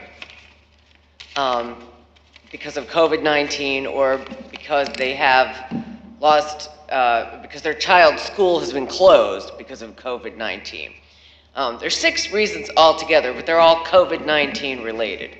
And it's only 2 weeks of paid leave under that act. Now, the child care portion of that could be longer than 2 weeks because of an amendment to the FMLA Act, which was a pre-existing Family Medical Leave Act, that allows employees of certain employers, including public employers such as the county, to use up to an additional 10 weeks of paid leave for loss of either child care or school, schools being closed. Under the act, the child care had to have been paid child care, like child care for which the employee was paying for. So the advice that we give to employees is if you're eligible for that leave, and not everyone is, because the federal government allows us to exclude people who are, first responders, which our children and youth care workers are, as well as our corrections officers and the lieutenants, the supervisors, people who work in direct supervision of the inmates, our 911 telecommunicators and our EMS people are all considered first responders. Our healthcare workers, who are our people at Gracedale, who provide direct care for our residents there, and first responders also include youth care workers. The county has a youth detention that the courts operate. They call it the Juvenile Justice Center. There are youth care workers and supervisory employees there who are engaged in direct care of youth supervision, somewhat similar to what the jail does but for youth. So they've all been excluded from this. But what they have that they may be able to use is, well, to answer your question, if any of them get COVID-19 and become ill, they're excluded from this 2-week temporary thing. But we don't want them coming to work. They can still use their county paid sick leave for that. And many of them have collective bargaining agreements through their various representatives with the county, and we honor all of those collective bargaining agreements. Any illness, it doesn't have to be COVID-19, any illness will usually trigger the right to use sick leave. So as long as the employee still has paid sick leave accrued in their banks, they're able to use that for any illness of 2 weeks or even longer duration. So if they weren't excluded and they've somehow contracted COVID-19, maybe through a social contact or whatever, and they were able to use the 2 weeks of emergency paid leave, but they've used up their 2 weeks, and then maybe for some reason later they get sick with COVID-19. We don't know if that can happen, but I guess theoretically it could, and I think that's your question. What if they get it twice? Then they can always use their county paid sick leave benefit. If for some reason they don't have any of that, there's no reason they wouldn't be allowed to use other county paid leave, like personal leave or vacation leave. And if for some reason they have none of that because maybe they're so new, I have talked to AFSCME, and I believe I think it was AFSCME Graysdale and AFSCME Residual Unit, and we've agreed that those employees could be permitted to advance use of paid sick leave. We don't normally allow that, but because of COVID-19 being an emergency, we would allow that. So they could advance against future accruals. Does that answer your question, Mr. Myers? Okay. Is that it for you, sir?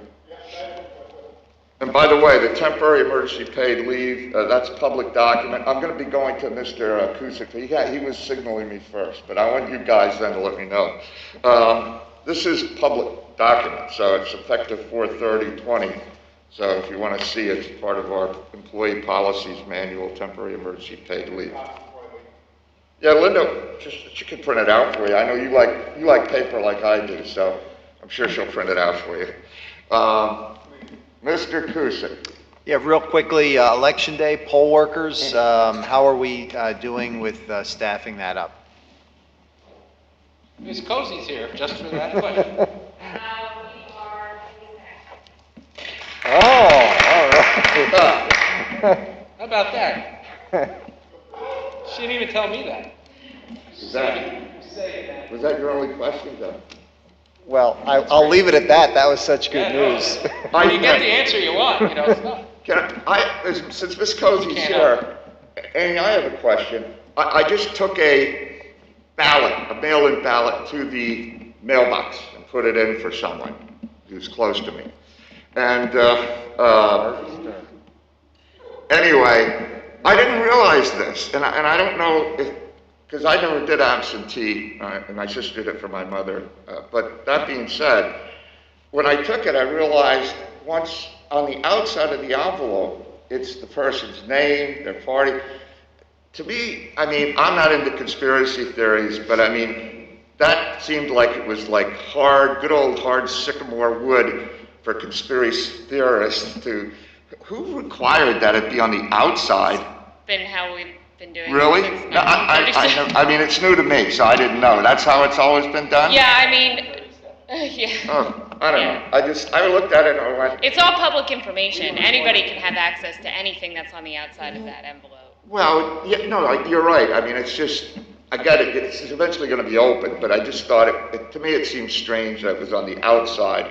And I'm always curious, like, somewhere in the chain of bureaucratic command, who knows when, somebody earned their paycheck by saying, let's put all this. When we scan the barcode Yeah. in to Yeah. document that we've received a ballot back into our office, Yeah. that's also when we're doing the signature comparison. All right. On the back of that No, envelope. I was just And surprised. we can't open that envelope until Election Day. So Yeah, it's the I only get time we it. can do I was just surprised. It was new to me, and I wanted to ask you, when I saw this on the outside, I thought it was odd, but, I think a lot of things are odd. Thank you. You answered my question. Yeah, anything else for Ms. Cozy while she's standing here? I got Ms. Zirinsky.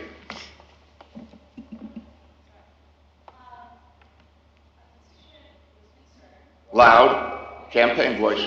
concerned that they have to go through and get temperature check and everything else to drop off an application. They have asked about putting a box, and then you can put in the notified mailbox in the foyer of the courthouse. Can you also put, if possible, an application box out there to distribute or to drop off applications? We have had a parent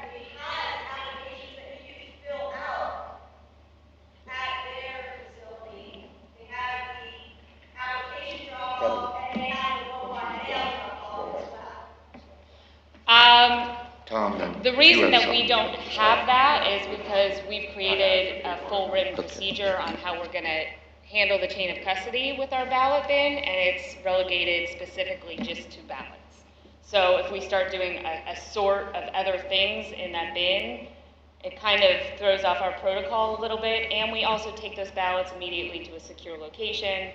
Our office isn't, yes, they would have to get a temperature check to come to our office, but it's not much further away from where the ballot bin is.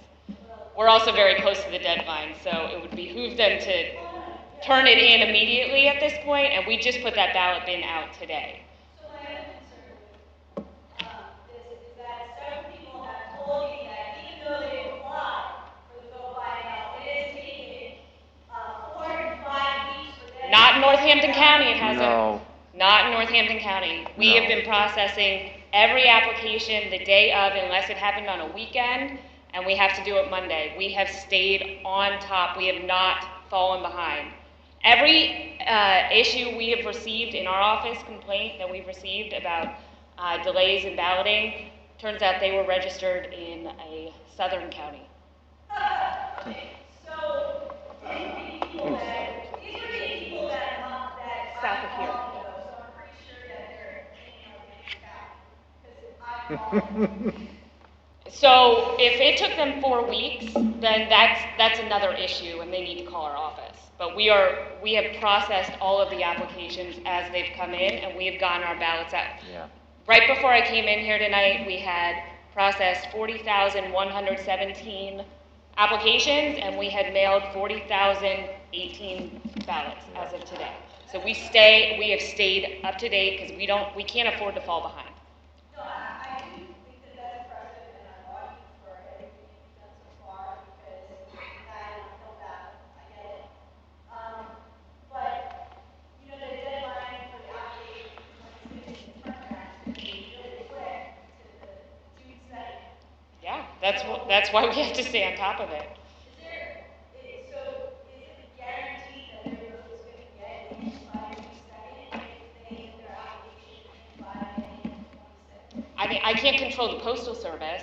If they come to our office, if they drop it off at our office, absolutely. I have no control over how long the mail takes to get to and from the county. If you're giving people advice, Councilwoman, I would advise them, if they're getting close to election day, to bring it down and drop it off. And we've had several people come in, apply in person, get their ballot on demand at the same time, fill it out, and vote all in the same. Ever since we opened up on May 11th, and everybody's had that option. We've had several people come in and take advantage of that. And you want to make sure that you get in on time and that your vote makes it here, then that's the best way to do it. So they come here and they apply. When you do their application, they get their ballot immediately. Yes. Done. That's all. Oh, and by the way, going forward, I'd be careful with the words never and always when you're in bureaucracy. Fair enough. I'm saying that as just somebody who's gotten burned on never and always. Mr. Flood, go ahead. I should fill out online. I think every question you just asked is pretty explanatory. Explain your responsibility to get it back in. And if it's in the mail, it says on. I know that not everybody applies online, but it does explain to you how that process works. So if you're forced to read it, and then you send, I think you blow my email up. You hit me with like 3 emails back. Well, it's the Department of State. We can't take credit for the emails, but. Well, okay, but we got, so they are back and forth from our, like every question you just asked, actually, I just read and answered to when I filled it out. So I think someone's out there trying to educate the voters. Trying. Whoever's sending me those emails. Tom, do you have any questions? No, I'm good. Any other questions for Ms. Cozy? I mean, as long as she's here, then she can go home with her kids or whatever. Thank you, Amy. Oh, I just, Mr. President, for him? if I could just once, Yes. very quickly about Ms. Cozy. Yeah. She doesn't look it, but she's tough as nails, and she's not made a secret about her own personal travails, and she's been an essential worker, but I don't think that essential quite describes how valuable Amy Cozy has been to the elections division in Northampton County. Amy Cozy will not be responsible if there are lines with people using the Excel or trying to sign in with our new poll books. Amy Cozy, through her own personal travails, which she has described and I will not further, trained as many people personally as she possibly could on using poll books and on using our fixed Excels. If there's a line, it's not Amy Cozy's fault. If it takes us 3 or 4 days to count the mail-in ballots or however long it's going to take us, that's not Amy Cozy's fault. If we have a fair, legal, and accurate election, which we're going to have on June 2nd, primary election, that will be Amy Cozy's fault. Okay. Did you have a question for these?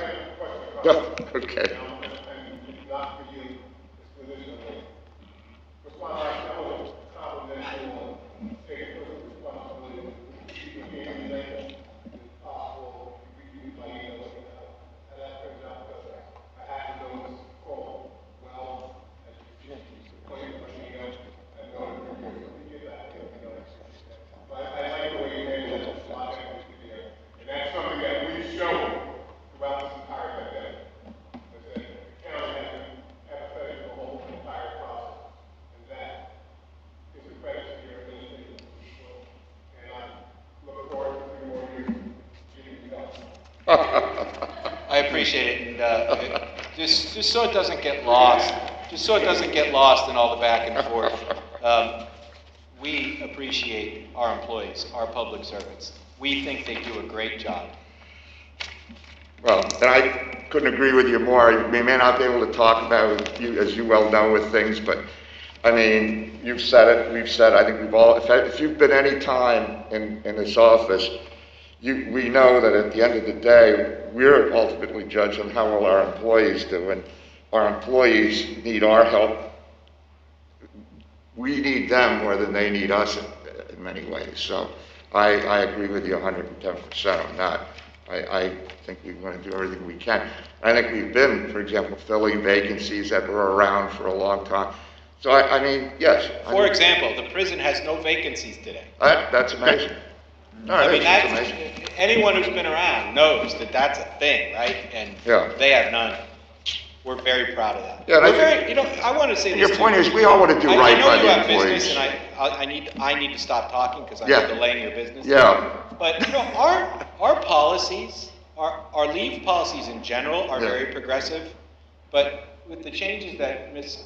Kelly has made with respect to COVID-19, other counties don't have these policies. I mean, Northampton County is a heck of a place to work, even in these terrible, terrible times. Yeah, and I hope everything works out for everybody. I truly do. I mean, because I'm going to get blamed for the long meeting. You realize that? Oh, that was my fault. No. Don't worry about it. I'd like the excuse for a moment. Yeah, go ahead. I think we're finished with you for the moment. Is there anything else with that? Otherwise, I'm going to get into old business. All right, let's move on. I have actually nothing under old business. Does anybody on council have any old business they wanted to discuss? We discussed a lot of business. A lot of it old. Okay, no old business. We're going to move on to new business. We have the introduction of an ordinance amending the 2020 Northampton County budget. Ms. Margot Hefner, would you do the honors of introducing that? Yes. Do I have to read it now? Well, yeah, you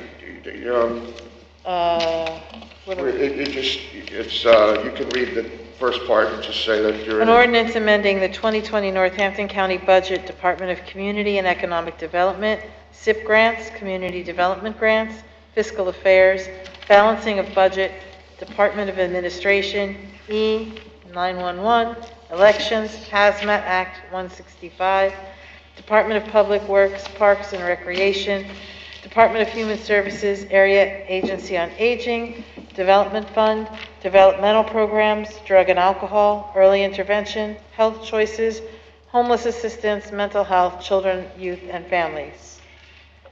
Is there a second? Mr. Myers. All right, that'll be, we'll have a public hearing, debate, and possible vote at our June 4th meeting.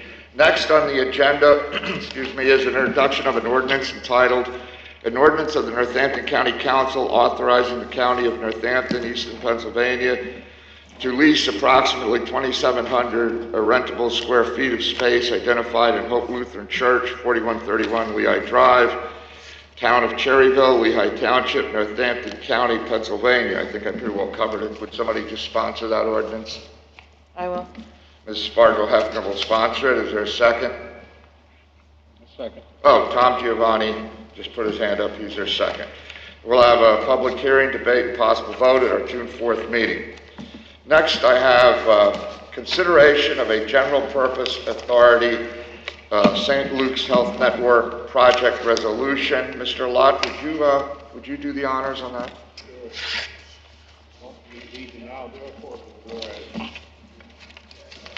Whereas Northampton County General Purpose Authority is the body incorporated in a political organization by the County Council of the County of Northampton, Pennsylvania, under the Pennsylvania Municipality Operation Act as amended the Act. Whereas St. Luke's Health Network Incorporated, the network, St. Luke's Hospital of Bethlehem, Pennsylvania, a Pennsylvania nonprofit corporation, SL Pennsylvania, St. Luke's Hospital, Anderson, Kansas, a Pennsylvania nonprofit corporation, and St. Luke's Quakertown Hospital, a Pennsylvania nonprofit organization, hereafter referred to as the borrower, have requested the authority refinance all or a portion of a certain project for the benefit of borrowers consistency of the current refunding of the Lehigh County General Purpose Authority Hospital Revenue Bond, Series 2017A, St. Luke's Hospital Project. B, the Northampton County General Purpose Authority Hospital Revenue Bond, Series 2010A, St. Luke's Hospital Project. C, the Northampton County General Purpose Authority Hospital Revenue Bond, Series 2010B, St. Luke's Hospital Project. And D, the Northampton County General Purpose Authority Variable Rate Hospital Revenue Bond, Series 2013B, St. Luke's Hospital Project. And II, the payment of the cost of the insurance of the bond and related costs, collectively the project. Whereas each of the borrowers is nonprofit corporation, that is a hospital, or that otherwise provides health care services to the public. The facilities to be refinanced as part of the project have been determined by the authority to be qualified under the Act for financing throughout the authority. And according to the authority's purpose and refinance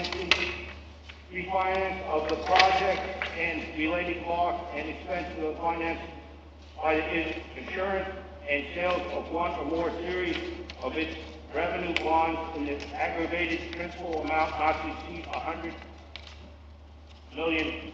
The bonds, and whereas the Act requires the county to verify resolution or ordinance that it is desirable for the health, safety, and welfare of the people in the area served by the facility comprising the project,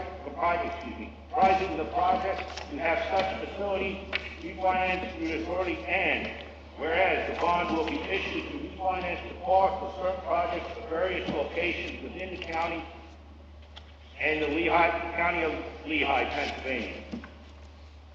Thank you. Are there any questions? Or what, any discussion? Seeing none, call for the vote. Aye. Yes. Yes. Yes.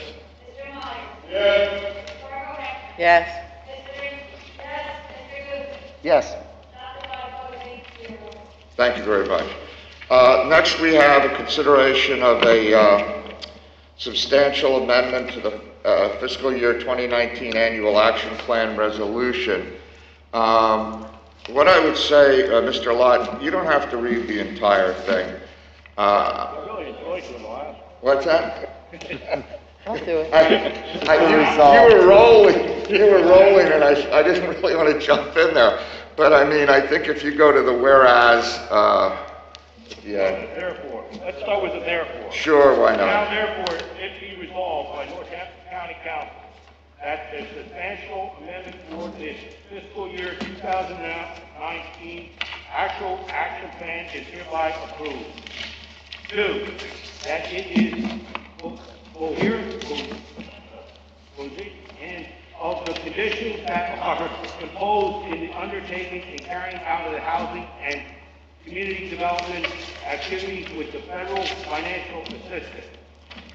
3, that the county executive is authorized to execute and file the financial assistance application with us, which has indicated that its willingness to make available funds to carry out the CDBG/CD program in the amount of $1,301,471. $1,301,471, and to accept the ESG/CD program fund in the amount of $637,234, and is further authorized to act as the authorized representative of Northampton County to sign any and all documents in regard to these programs. Number 4, the county executive and the DCEE is hereby authorized to provide insurance and/or certification as required by HUD, and also provide additional documents that may be requested. Thank you, sir. Discussion. We had a question. Question. We had a question for Frank, because he wasn't here during the first meeting, just how the funds were going to be dispersed, or I think Mr. Hartney talked about how they'd be advertised, but how quickly there'd be a turnaround in reallocating some of the funds. We anticipate that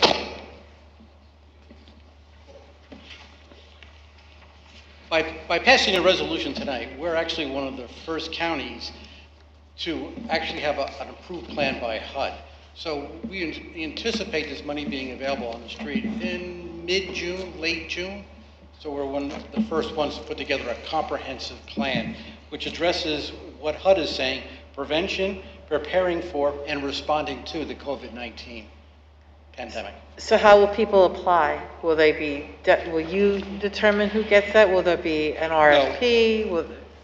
We have buckets of money in which we have our traditional service agencies, our traditional needs in the county, and traditional community needs, along with our partners, the City of Easton. So it'd be allocated across those?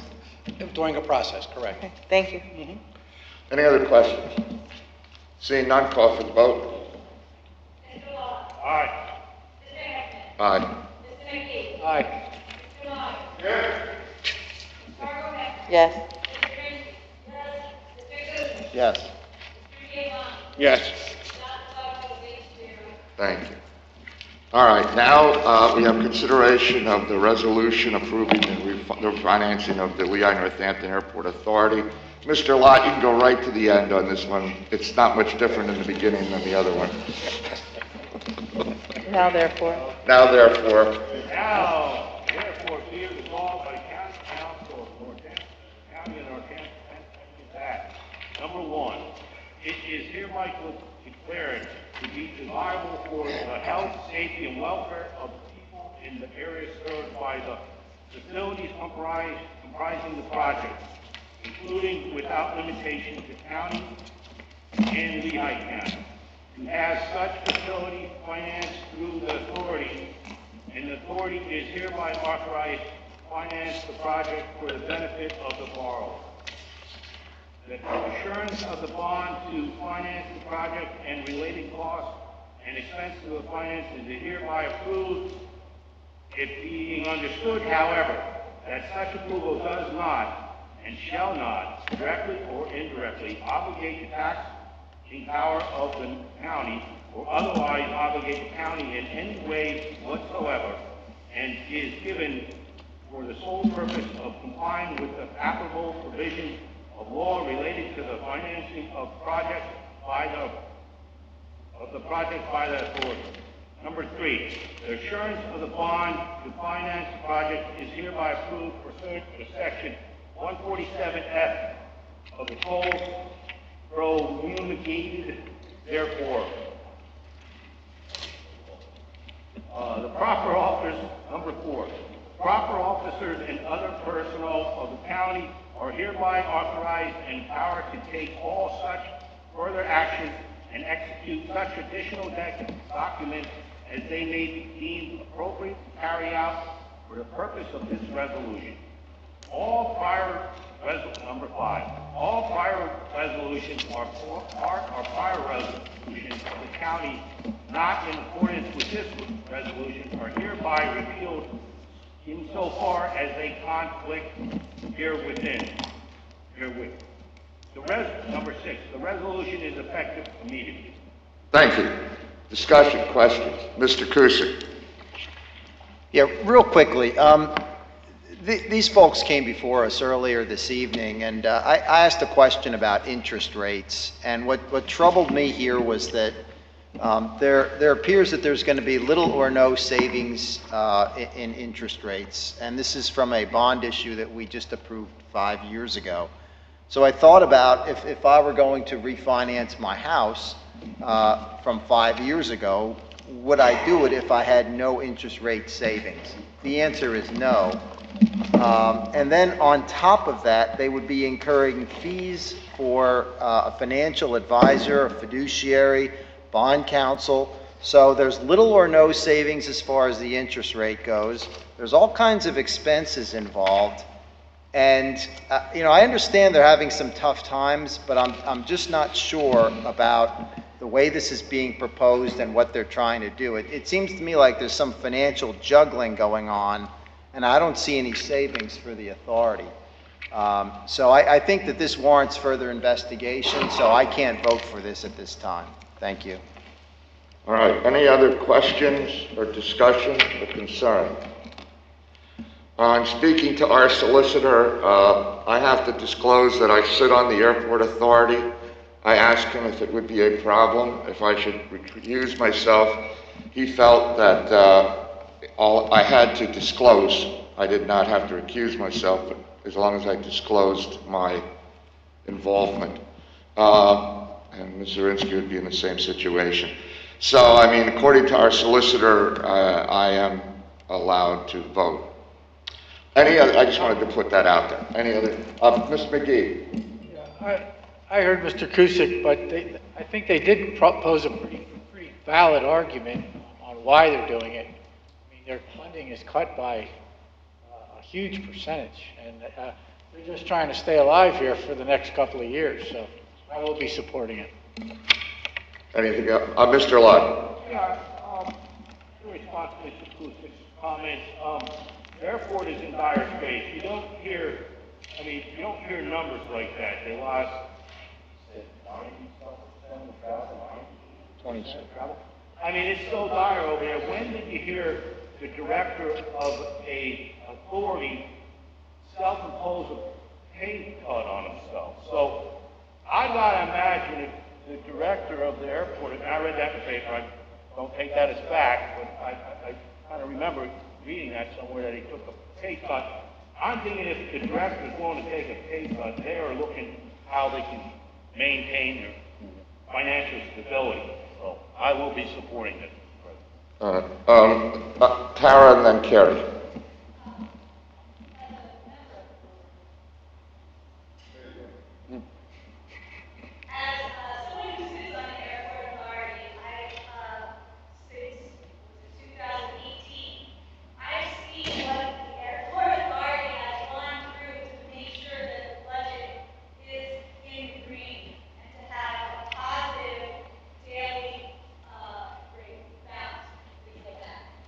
They work so hard.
Mr. Myers? My comment is, Wrong. I'll say that. I was here, we had to say, it struck me the fact that the gentleman is looking at two views. And because they're only paying fees, to keep us afloat, and keep people working into that part. I'm impressed with it, so I will be supporting. Ms. Vargo Hefner? He made it very clear that what they were doing is not refinancing for interest rates, but deferral of payments to the end of the year. And again, I agree with everything everybody said. He asked and answered. I will support this.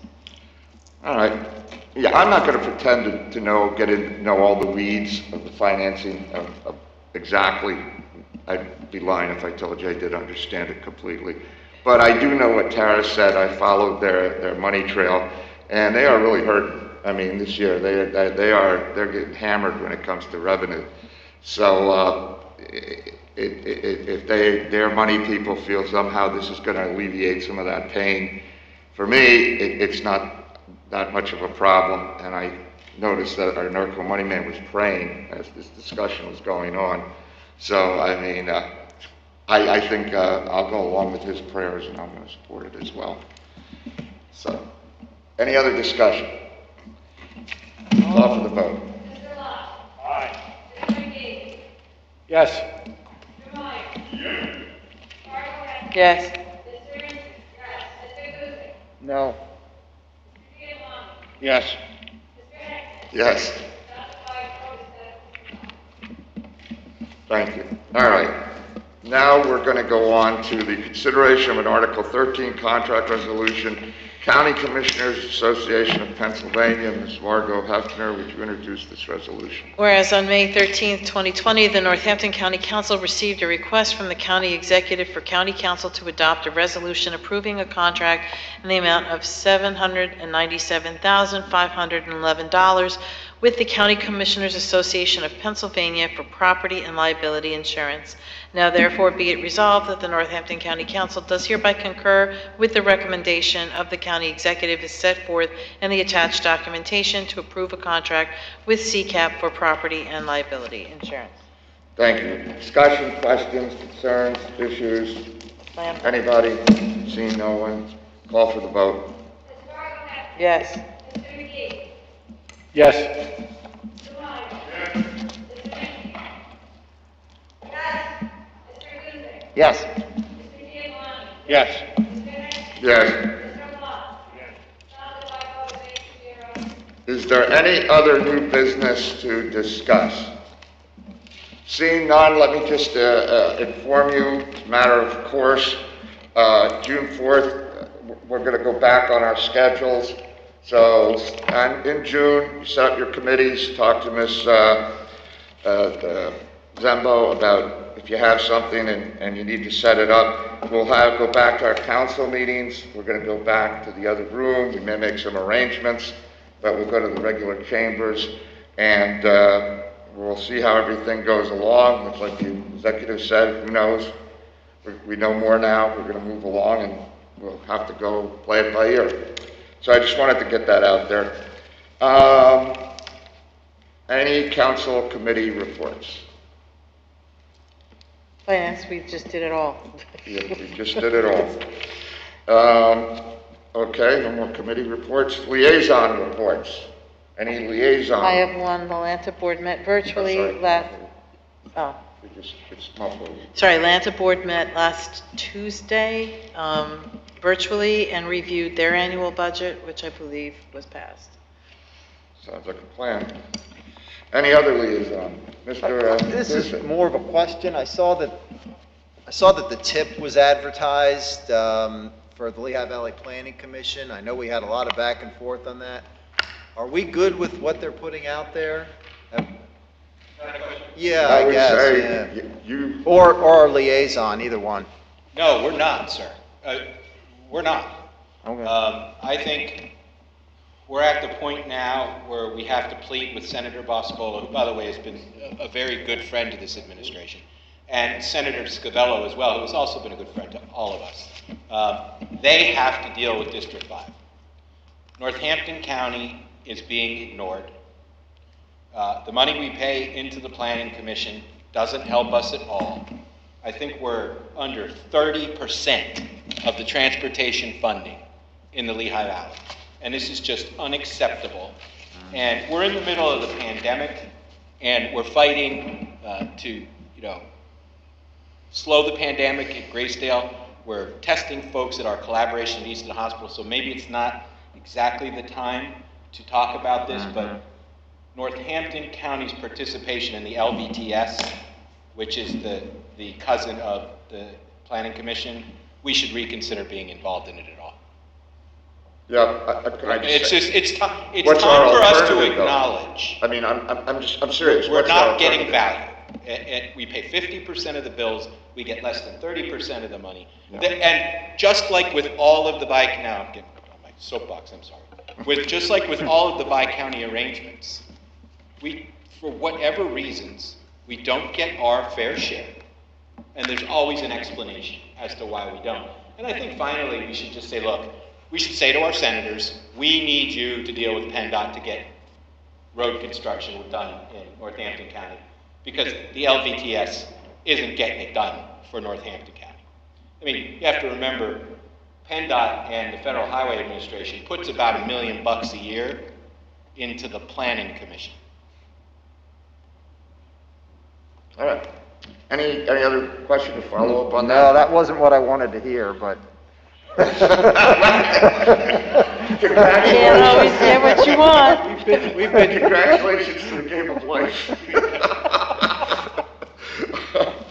Billy. We've been talking about that for a while now, but I mean, it was very clear what the county executive said. Yeah. No, I mean, he's been clear about that. I don't disagree with him. We're gonna have to figure out how we want to handle it, but. Is it worth our time to invite them to come before us and ask them questions directly, or is it not at that point? Not if they don't have Good right now. Yeah, I mean, I think we're gonna have, I agree. I think this is a discussion, once we get sort of past some of what we're having to deal with now, it's been a long time coming. It's been nibbled at and discussed, but I agree. I think we're gonna have to have that hard talk with some people. All right, any other liaisons? None? Council clerk's report. Okay, and the solicitor is not here. What? Yeah. Oh, go ahead. Okay, we'll do. My pen is ready. Yeah, we'll do. And I just want to agree with the executive, what he said earlier. We all love the press. I wish that we'd actually have more press. Oh, the guy left. I wish we'd get more press, but, it's a shame. I know I'm going to get bashed because I mentioned a blog, but that's okay. Anyway, I move to adjourn. Second. We're adjourned. Let's go. Thank you, everyone. Oh, thank you. I need that line? Yeah, oh, yeah, I have stuff up there. Stuff up there. How long was your biography?